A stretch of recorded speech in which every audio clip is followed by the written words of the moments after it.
Welcome to this exciting news show, Sattology Debunking Mythology. We have Padmashree Dr Subhash Kak, a very eminent scholar. You loved his last show, you've seen many of his videos, and many of you have spoken to him also. Some of you are texting me that you know him very well. So we all acknowledge that he's a public figure. And today we're going to speak on the Aryan invasion theory. His articles have been very, very well received, and we would like to have him speak, and I will be asking some questions. And before that, I will say that the Aryan invasion theory has been very well proved by Indian historians to be not correct. And this is the view of the Indian historians and also Indian researchers. And also, there was a very famous guest last month or 2 weeks back, Sankrant Sanu. He's a publisher of Garuda Publications, and he also spoke about, based on his Google mapping, that when this theory was propounded during the 1850s and later on the 1880s, became prominent. So let's go to Dr. Subhash Kak, Padmashree, and let us all welcome him. Namaskar. Thank you. Glad to be on your show. This is our all-student show, and managed by the students, produced by the students. I give all credit to them. Dr. Kak, before we start off, can you please put your views on the Aryan invasion theory for the benefit of all? Well, if one were to zero in on the most important issues related to the standard Aryan invasion theory chronology, which is that somewhere around the early part of the second millennium BCE, the Aryans started streaming down from across the Himalayas, and then they occupied most of India. And so presumably people who lived in North India prior to the coming of the Aryans had different languages. And so now those languages are only found in southern India. So this is the broad framework of this theory. Now, the only problem, well, it has many, many problems. And one of the very first ones is that India was the most densely populated region of the ancient world. At second millennium BCE, let's say 2000 BCE, India's population of the entire world was maybe 40 or 50%. Now, north of the Himalayas are the steppelands, the Eurasian steppelands, which are very sparsely populated, which cannot support a large population. Now, just imagine you leave a place to go to some other place because there is either a pressure of population or because there is tremendous opportunities at the other end because there is, virgin lands, so to speak. But that wasn't the case because, first of all, there could not have been an excessive population in the European steppelands. And if a few people crossed over, they could not have been able to impose their so-called Aryan languages on all of India in such a complete way, on an India which was already the most densely populated region of the world, which had the most advanced ancient civilization, the so-called Harappan civilization. And they left it in such a fashion so that all the place names are still Aryan. Because normally when you arrive at a new country, like when the Europeans came to the Americas, the place names are still old American names. And we see this also in regions where the original populations have been transformed linguistically to new groups. For example, in Xinjiang, as we know, Xinjiang is this big western region of China. Its languages until about 1000 CE were North Indian. Now, many of you would be shocked by that. It was really a part of the Aryan meaning Indian or Sanskritic or Indo-Iranian territory. But in 1006, Xinjiang was defeated by Turkish groups from further north, and and in the subsequent centuries that followed, there was Islamification and Turkification.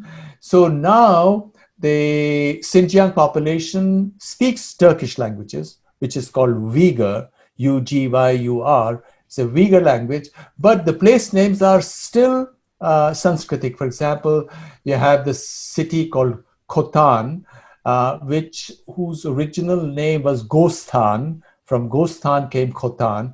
Now the Chinese spell it as Hotan, or Kashgar, which was Kashi Giri, the hill of light, which is now Kashgar, and so on. So all the names are still Sanskritic. Now that's not the case you find in all of North India, because the entire northern Indian belt, all the way from Kashmir to Bengal and to the Vindhyachal Mountains, is Aryan language or Indo-Aryan language speaking. There are no place names which are not Indo-Aryan. So clearly there could not have been any credible model, or there cannot be a credible argument which can be made to explain how just a handful of people, now that's always possible that a handful of people crossed the Himalayas looking for fortune and fame. They came down, and now one of the theories, one of these bizarre theories, says that they were all men and then they married local women.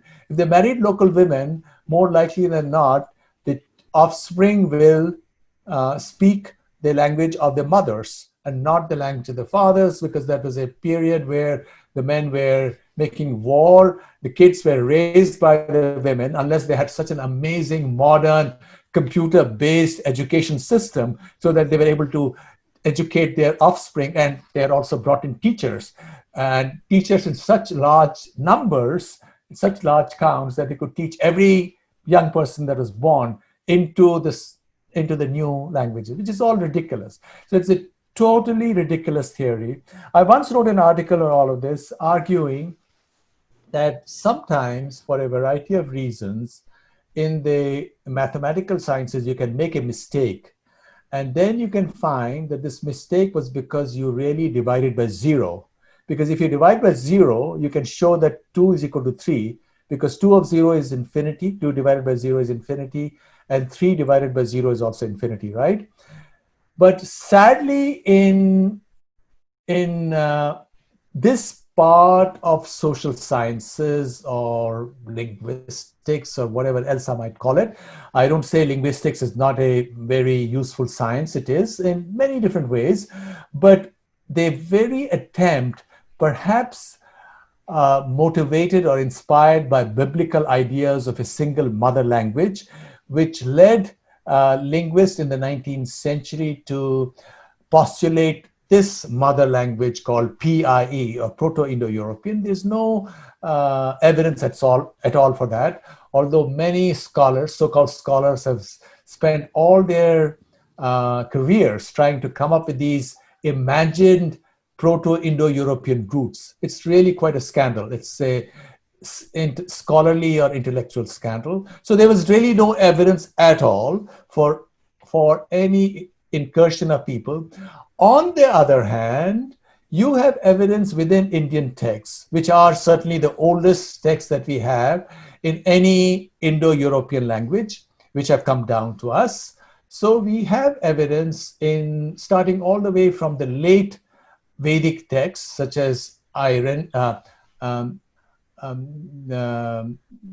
of these Aranyakas, Aitareya Aranyaka, for example, and the Puranas, which argue how of the 5 original peoples or tribes which vied with each other for control in North India, 2 or 3 of them finally were pushed to the west. They were pushed towards Iran and further beyond. One of them was pushed further beyond the Himalayas, even beyond Iran.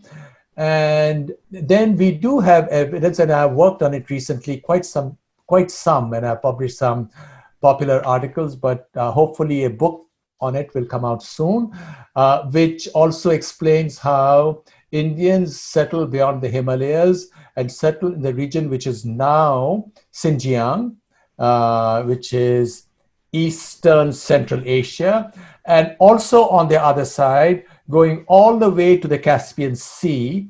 Now, generally, the name Iranian language is a sister language of the Aryan languages, but since late Vedic, as in Atharva Ved, is almost identical to Avestan or Avesta, as linguists admit. Therefore, Iranian should really be also considered one of the daughter languages of the Sanskritic family. And all scholars accept that all the way to the Caspian Sea and beyond, if you look at the names of rivers, for example, Danube is related to the root Danu, which is one of the Vedic names. And then you also have the fact that the divinities amongst the Slavs, before they were Christianized about 1000 CE, had Vedic names such as Rod from Rudra, or Perkunis from Parjanya, or Swarga and all that. So you have evidence from within Indian texts that certain groups of Sanskritic people went and left India. And one could see one of the reasons for that being that India was a very densely populated region, and beyond lay virgin lands. So they went, and they must have also interacted. So we are not speaking here of a mother language engendering daughter languages. And these people must have intermarried with groups which lay in these regions. And it's quite possible that there was a whole web of languages in the ancient world, just as there was a web of languages in the Americas when the Europeans came to Americas. In fact, every 10, 15, 20 miles was a different linguistic group. And so a similar situation must have existed.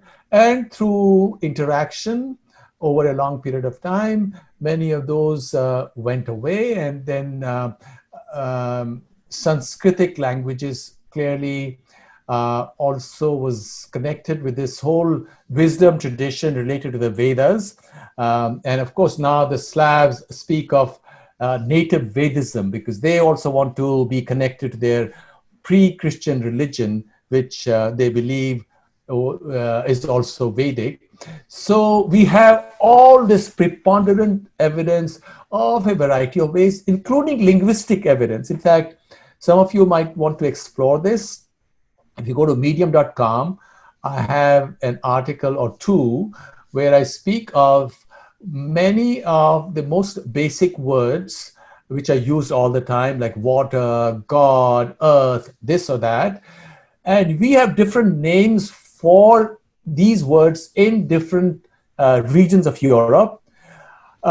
So they are not common, but all those names are to be found in the Vedic texts. So Vedic texts seem to be one treasure, and you see this even for land and cities and so on and so forth, from where all the different names, the variety that is to be found now, which can only be explained if the Vedas, which know of no other geographical region than India, because there are some racist scholars. There's a lot of race inspired scholarship that's been a part of this field. Some of the racist scholars to make two arguments. One, that whatever is of value in India must be seen as coming from Europe. And since Vedas are full of such amazing wisdom, which everybody acknowledges, therefore, the Aryan invaders also took Vedas from Europe and brought that down to India, accepting that they can't explain why didn't they remember those regions from where they came from. The other racist argument was by the British. Their argument was that, look, Indians should accept us as legitimate rulers of India. This is the 19th century, just as they accepted Aryans, who were also invaders. And therefore, the situation has not changed. So there's a lot of unpleasant colonial and racial tropes behind this theory.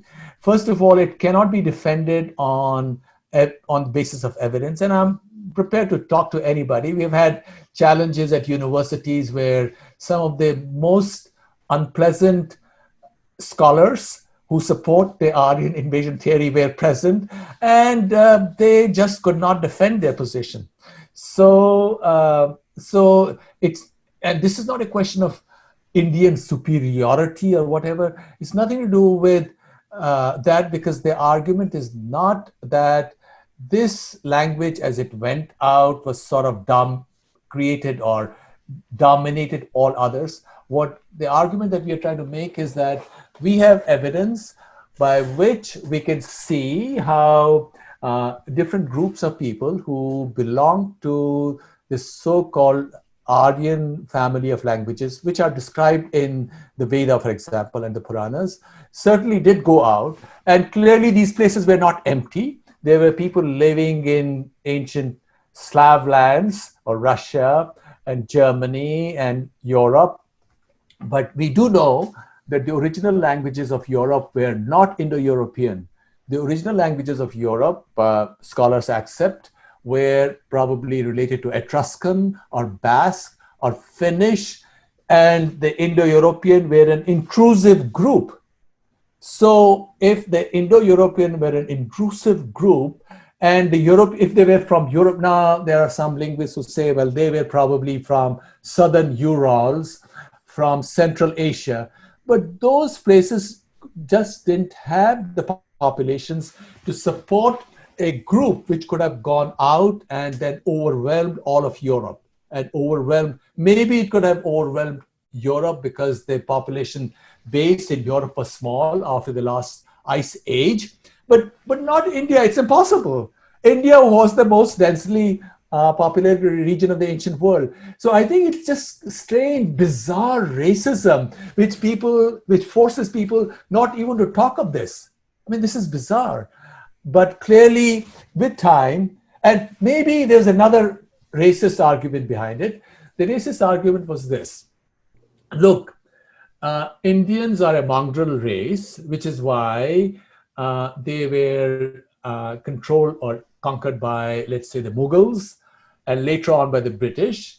But first of all, people who make this argument forget that before the coming of the British, India's share of the world economy was 20 to 25%. Everybody acknowledges it. By the time the British left, they bled it dry.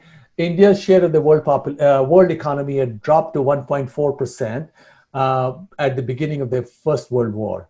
So they literally destroyed it. And now, wherever Indians are at a level playing field, as in the Americas, and everybody knows, and you can check it out yourself, Indians are the most successful and the wealthiest group in Americas, which is not to say that they're superior to anybody else, but given a level playing field, given an economic system which is not regressive, like India chose after 1947, which really put India behind by decades. If you have a level playing field, Indians are as good as anybody, because we truly believe that all people are have the equal potential to be successful. And so this Aryan invasion theory was held out as some kind of an ideology of explanatory power to explain why India was poor. But India wasn't poor. India was wealthier than any other part of the world as late as 1800. And certainly prior to that, it was even wealthier. And that's why we see all these amazing monuments all over India and Southeast Asia. And certainly in terms of its intellectual output, India was the most advanced country, as the Arabic scholar Sayyid al-Andalusi, writing in 1060, says, Indians are world's #1 scientific nation. So it all comes together. So we there's really nothing, and I'll be happy to answer any specific questions that you might have related to Aryan invasion theory. One of the questions that comes from one of the feeds we have right now is that, and you may choose to not to answer it, is the Aryan invasion theory as baseless as Darwin's evolution theory? Darwin's evolution theory is a scientific theory where you have evidence. You can look at, well, not Darwin's, there is also neo Darwinian. That thing, the way Darwin did it has This changed. Now this you look questionnaire, at, just to pause you a little bit, this questionnaire says that he knows his parents, but Darwin did not know his parents. He thought his parents were monkeys, but he no, knows his no, parents. I don't know what that means. The evolution theory has scientific basis to it. You can look at it from the perspective of combinations and mutations. And at the molecular level, you can actually test it out, the evolution theory in terms of how organisms can evolve. And certainly, one cannot say that Aryan invasion theory had to be wrong just because some Indians don't like it or somebody else, X, Y, or Z, not like it. The problem is that it flies against evidence on the ground. If it were true, surely we should adopt it, we should accept it. And what's the harm in acknowledging that, well, people came to India around 1800 or 1500 BCE, and very soon they started doing the Vedas and so on. Beautiful. That'll be beautiful as well. But now there's another problem with that. The problem is that the astronomical evidence in the Vedic text itself goes prior to this time horizon of 1800 BC or 1500 BC. So if there is evidence in the Vedic text which remembers events of the 3rd millennium BC or 4th millennium BC, and here you're saying that these people are talking of phenomena which they observed, but then somehow these phenomena were observed in some other lands and then transplanted onto texts which emerged later. So it doesn't make any sense at all. So it's not that Aryan invasion theory by itself fundamentally has something wrong with it. The problem is that it flies against textual evidence. It flies against evidence related to actual migrations of people beyond.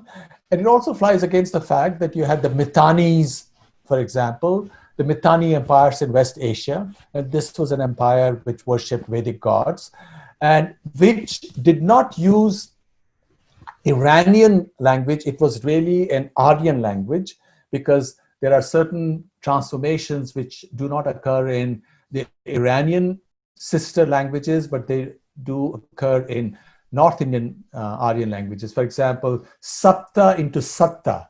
Satta happens in Aryan, not in Iranian. Now you find that in Mitannis, which goes back to 1500 BC, they're using Aryan forms.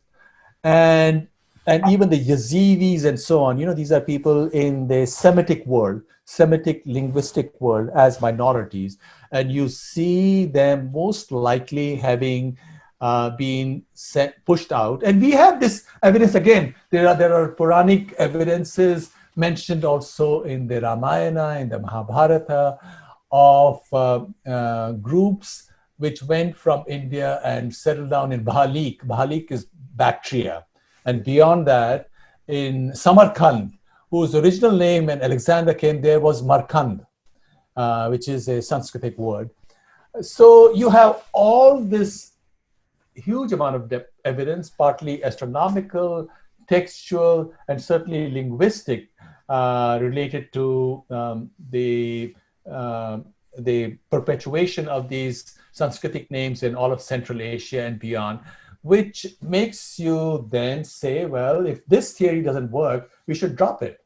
If something doesn't work, at some point, if you find that 2 is equal to 3, which is not logical, and you did it because you did 2 by 0 and 3 by 0, then clearly you must drop that and you must sort of check against making such an error in future complications.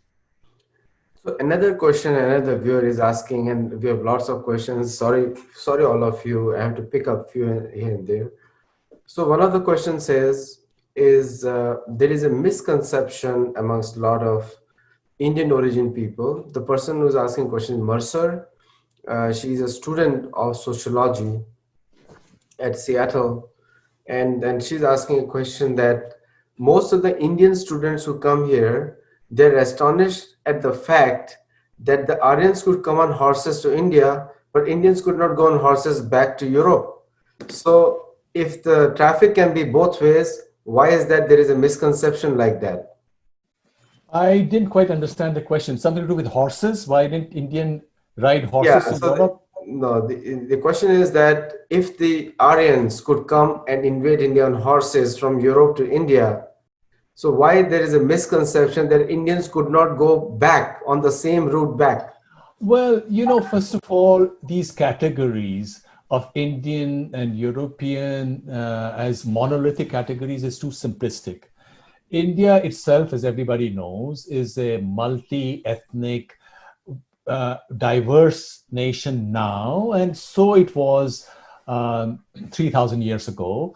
There were many other so-called Sanskritic languages, and we see remnants of that even now. And likewise, all of Europe was also like such a quilt work of different languages, as it is now. Now you have Slavic languages, then you have Adriatic, which is also Slavic, or Italian, or Germanic, and so on, and Iberian. Right? There's a whole patchwork of languages. There was a patchwork as well, and India or Indic literature, with its bases in central or north and central India, and then finally South India as well, was not as concerned about what was happening in the fringes at the borders. So now we do know that Indian languages through traders went to Southeast Asia. In fact, the Javanese language, for example, is about 60% Sanskrit in vocabulary. So they were Indic traders who went to what is Indonesia now, or Indochina, countries like Cambodia or Vietnam, which was Champa, or even Philippines. And then these monks and others went all the way to Japan. But you don't find much mention of that in Indian texts, because these were things happening in the fringes. And most of the texts that we have, like the Puranas, which are encyclopedias, are mostly concerned about things in the heartland. It's like, you know, you look at American history, and American influence is showing up all over the world. American soft power, for example, through its movies and culture and so on, is influencing all over the world. But you don't see many books now. Now, of course, you have the new industry of higher education, you know, which has a lot of support. But by and large, you won't see people write about, hey, how is American culture influencing Mongolia, or how is it influencing this country or that country. So it was likewise the case, so that even though, for example, I can tell you about myself, I'm from Kashmir, and just beyond the Himalayas, you had, I already mentioned it, Xinjiang or Khotan. There was a big intercourse between Kashmir and Central Asia. And in fact, a lot of Kashmiri scholars in the last 2,000 years, you know, after Ashoka, etc., crossed over. And the languages of Xinjiang originally until 1000 were North Indian languages such as Gandhari and so on. So, and they were relationship by marriage and all that. But we don't have any memory of that in Kashmir. How do we know about it all now? Because as Khotan and Central Asia fell to Islam, at that time, the kings and the scholars took all their texts and hid them in these caves in Magao, in central China. And these caves were opened up about 120 years ago. And this whole wealth of information came out. So people who had quite forgotten who their ancestors were, now you have these texts which talk in great details about who the kings were, who the people were, what kind of books were written, and what language they were written. They were written in Gandhari, which is a North Indian language, similar to Kashmiri. They were written in what is also called Buddhist hybrid Sanskrit, which is Sanskrit which didn't all follow standard rules. And they were also written in Khotani Shaka, which is an Iranian language which has a substratum of Sanskrit. So these were the standard languages. And then 1068, a very famous Turkish scholar named Kashgari, he says that, look, now Turkish is getting popular after the Turks won, but that was not the original language of that part of the world. So this is how you reconstruct the past. Extremely, potent example of using linguistics to connect, and also extremely potent example of what you told about Xinjiang. So one of the questions which is being asked is, and sorry viewers, I'm not going to ask you a question. There are so many people asking questions. So I have somebody is giving the reference of Vishwamitra conversation with Bhagwan Ram, and he tells him the area between Himalaya and Vindhyachal, if you stand on the top of the two mountains, that region is called Aryavrat. So what is your view on that? Of course, the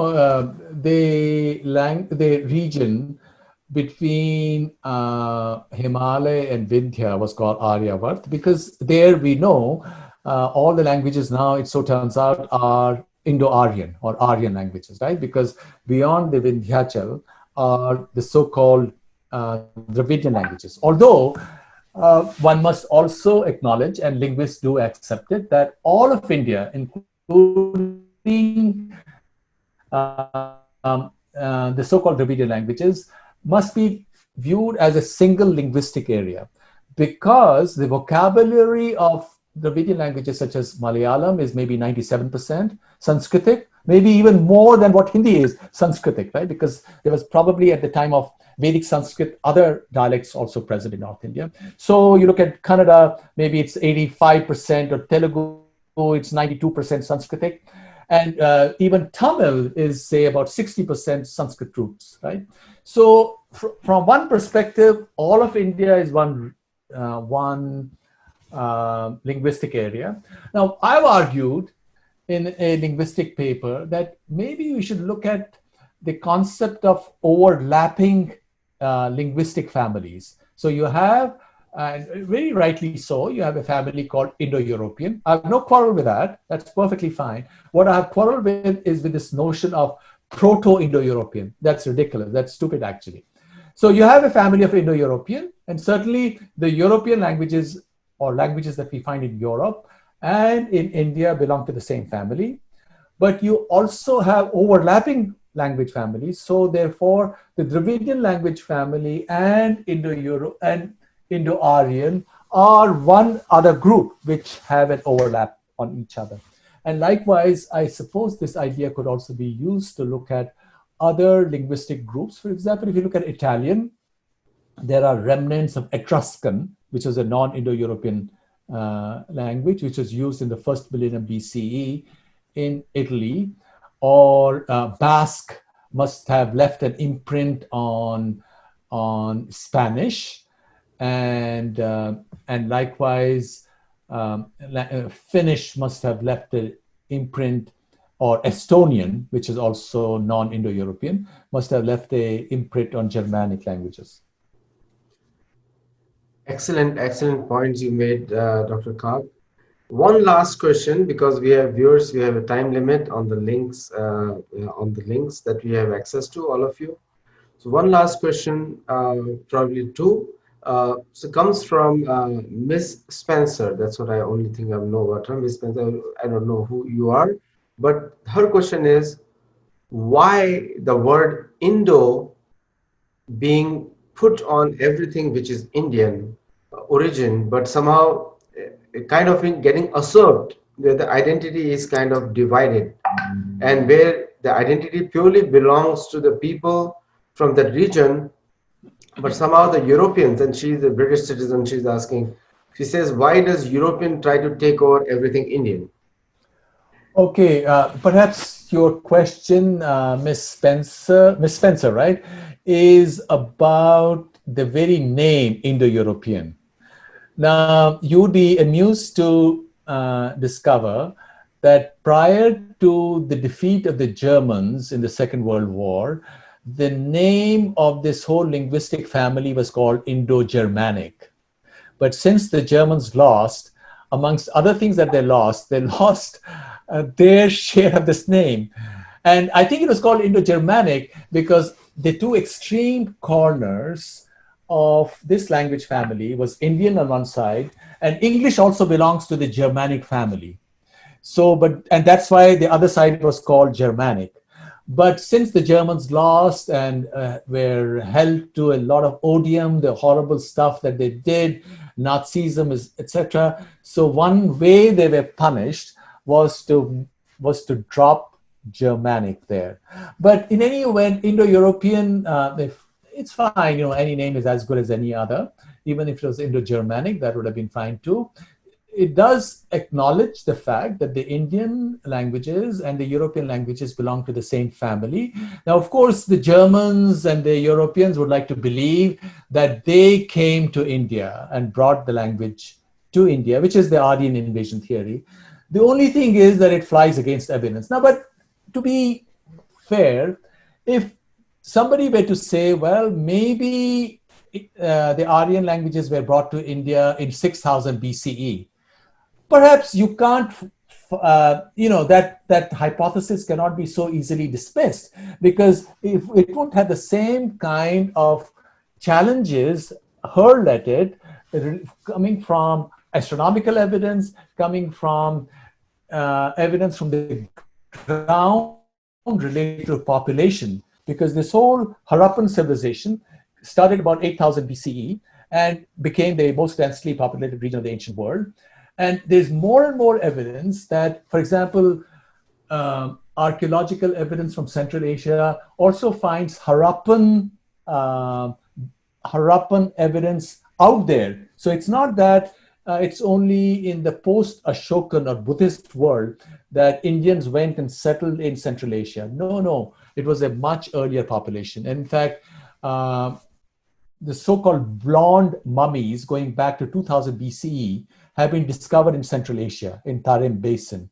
And that's one reason why there are some, like Peter Meyer, who argue that these must have been Europeans who came to Central Asia. But you don't have to go to Europe. There are blondes even in North India. There are blondes in Kashmir, where I come from. So I think these are, simplistic things. Sadly, scholarship at a certain level also becomes a kind of a competition to show, hey, my ethnic group, my linguistic group is superior to yours. But that is, I think, children's games. I think we are reached a point where we need to go beyond that. So we have covered many continents. So we have one of our very good friends. He has four names, but I call him just one because Argentinians have four names. So he's speaking from Buenos Aires, and there is a question, University of Buenos Aires. So where does the Indo-Aryan theory affect South America? Because in South America, they have lots of followers, and some of them are trying to prove that they have an ancient connection with the civilization of Aryans. Very, very interesting. Now, of course, everybody knows that most of the Argentinian population came from Europe. We know that. But his question is this other theory that the indigenous or original, Indians, the original population of the Americas, was already connected to population in Asia in different ways. And well, there is a linguistic group postulated which shows that Polynesian languages and Indian languages also had an old connection, because a lot of the Polynesian roots are the same as Sanskritic roots. So it's quite possible that there were people who crossed over in boats, reed boats or other boats, and Polynesians were great sailors. They went to all these small islands, they discovered them, and they knew how to go there, including all the way to Easter Island and Hawaii and all that. So it's quite possible. I think more and more scholars are now acknowledging that there was a uh, movement, not just across the Siberian Bridge, ice bridge in 10,000 BC or 20,000 BC. And there are some scholars who believe that it was probably even earlier, 40,000 BC. But there was also continuing connections through the Polynesians between Indians, and Indians were already densely represented in all of Southeast Asia. You know, the Indonesian civilization has a Indian substratum because of the intensity of interaction that occurred. And that could very well be the explanation for what we find in ancient American art, for example, Peruvian art, or the idea, and I've been to Peru myself, or the idea in Peru that reality has to be seen in terms of triples. Of course, there they see it as underground and earth and the sky, while the whole Vedic system is also in terms of triples, with a slight difference. You look at earth, atmosphere, and the sun, or you look at its uh, reflection in the body itself, the body as earth, the pranas or the breaths as atmosphere, and consciousness as the inner sun, which, as we know, leads to this most amazing wisdom related to what the mind is and where yoga comes in from, etc., which, as we know now, is influencing the entire world. One last question, and this is so during in Mahabharat, Krishna explains to Yudhishthir that the Nimna Koti Kshatriya went to the east because of Parshuram, and sorry, west towards Parshuram, and the Uch Koti Kshatriya went to the east. Do you think that the migration to the Americas was related to that phenomenon in any way possible? We don't know whether all these statements have to be taken literally. I don't think we should, personally, I don't think you should look at them literally. Um, and, um, and we should also acknowledge that that it was always a two-way street. There must have been people coming the other way as well, because ultimately the idea, and this is a very important point, I don't want to forget making it, the idea of India is not an idea of specific race or even specific language. India is an idea related to wisdom at the deepest level. And ultimately, this wisdom can only be universal. It embraces everybody. Vedas are ultimately an idea of looking at reality, or an approach to looking at reality, which embraces everybody, all human beings. So in that sense, India is becoming larger and larger and is embracing all people as total equals. You all own it. Thank you so much, Dr. Subhash Kak. And viewers, wonderful questions. We invite him back. You all want to hear him more. Unfortunately, our links are getting expired, and so we'll have to drop this conversation right now. I'm very grateful for your time, Dr. Kak. And viewers, Padmashree is a title given to him from India, but he is an American hero.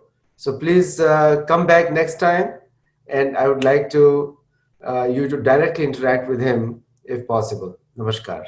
Thank you. Thank you. Thank you, Aditya ji. Thank Thank you.